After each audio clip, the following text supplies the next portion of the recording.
গত 20 মে রাজৌরি থানার সাংবাদিক এসএম ফেরদাউস হোসেনের উপর যে ন্যাক্কারজনক হামলা হয়েছে, এই হামলার প্রতিবাদে আমরা এই জেলার কর্মরত সাংবাদিকরা এই মানববন্ধনের আয়োজন করেছি।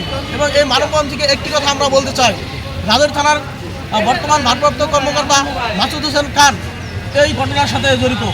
তারা হলে গত 20 মে হামলা হলেও সিটি পুলিশ থাকা সত্ত্বেও সেই সন্ত্রাসীদের তিনি গ্রেপ্তার করেন নাই। আমরা পুলিশ সুপারের কাছে আকুল আবেদন জানাই, দ্রুত সময়ের মধ্যে তদন্ত করে ওই সন্ত্রাসীদের আইনের আওতায় আনবেন এবং রাজৌরি থানা ভারপ্রাপ্ত কর্মকর্তার বিরুদ্ধে আইনগত ব্যবস্থা নেবেন। এই মানববন্ধন এবং প্রতিবাদ সমাবেশের একটাই কারণ, সেটার মূল উদ্দেশ্য হচ্ছে সাংবাদিক নির্যাতনের প্রতিবাদ করা। আমরা সাংবাদিক নির্যাতন দেখছি যে সারা বাংলাদেশেই, শুধু মাদারীপুর নয়, সারা বাংলাদেশে প্রতিনিয়ত সাংবাদিকরা নির্যাতনের শিকার হচ্ছে। হয় তারা নিউজ সংগ্রহে গিয়ে নির্যাতনের শিকার হচ্ছে, অথবা বিগত দিনের যারা তাদের ক্ষতি করার চেষ্টা করেছে তাদের দ্বারা তারা ক্ষতিগ্রস্ত হচ্ছে। তা আমরা এই সরকারের কাছে দাবি জানাবো যে আমাদের যে সাংবাদিকদের গঠন নীতিমালা যে দেওয়া হয়েছে, দ্রুত সেটা বাস্তবায়ন করে সাংবাদিকদের নিরাপত্তা নিশ্চিত করা হোক।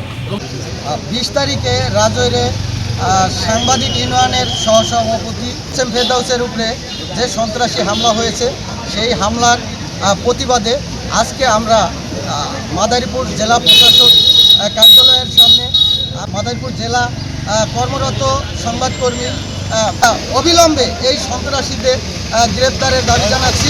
আমি সহকর্মীবৃন্দ, আজকে আমরা যে বিষয় নিয়ে এখানে উপস্থিত হয়েছি সেটা হলো আমাদের সহকর্মী ফেরদৌসের উপর যে বর্বরিত হামলা হয়েছে, সেই হামলার প্রতিবাদে আমরা এখানে উপস্থিত হয়েছি।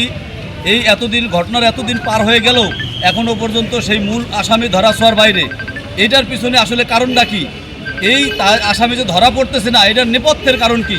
আমরা চাই প্রশাসন অতি দ্রুত সেই মূল আসামিদেরকে গ্রেপ্তার করবে এবং যারা এই ঘটনার সাথে সম্পৃক্ত সকলকে আইনের আওতায় আনবে।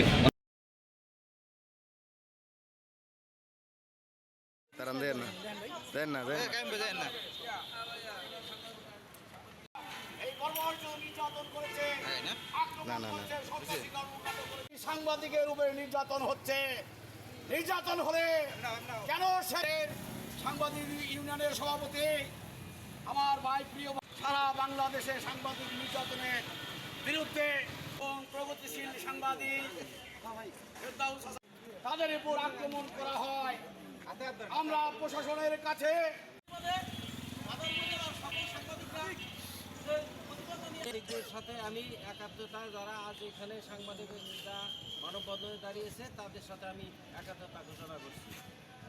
লিখিতভাবে অনুরোধ থাকবে যাতে এই সাংবাদিকের উপরে অত্যাচার, নির্যাতন এবং সন্ত্রাসী হামলার প্রতিবাদে আইনগত ব্যবস্থা নেওয়ার জন্য এই দাবি করে সংক্ষিপ্ত